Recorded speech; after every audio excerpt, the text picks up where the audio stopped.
Alright, so let's continue. So now that we have the application ready in terms of the UI, the front end, the interface, we have the dialog component, the modal, using which the user can actually create links, or to say they can shorten the links. Now we need to work on the backend. We need to work on adding of saving these links in the database. So for the database, as we know that we will be using Cloud Firestore. So at the very starting of this tutorial, I said that you don't need to have any prior experience of Cloud Firestore, but now that I think of it is something that you should be knowing at least the basics of.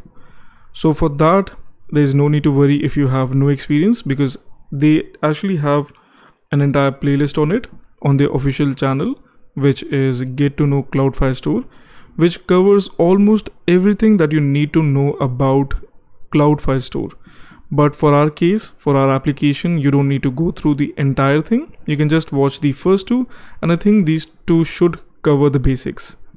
Now that being said, the next step is to enable the Cloud Firestore for our project. So for that, over here in our console, you need to click on the Firestore database right over here, which will navigate to a page where you will see a button somewhere around here, which says, I guess, enable database. You need to click on that. Then it's going to ask for the location. You can keep it the default. The next step is that it's going to ask for the mode, whether the production or the test. You need to select the test one. The only difference is that when you select the test mode, it's going to add certain rules which allows anyone to access your database like completely for the next 30 days. So it's going to have something like this.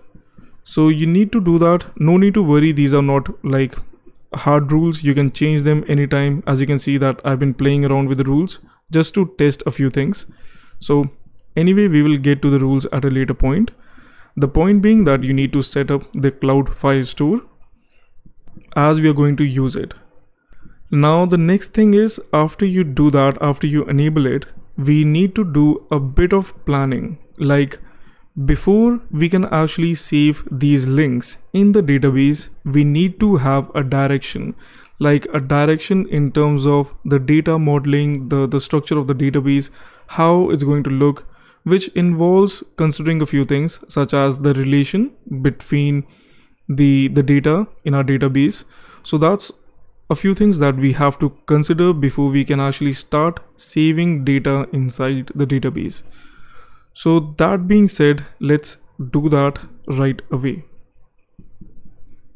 But from now on, I do assume that you do have the very basic knowledge of NoSQL database and like Cloud Firestore, which are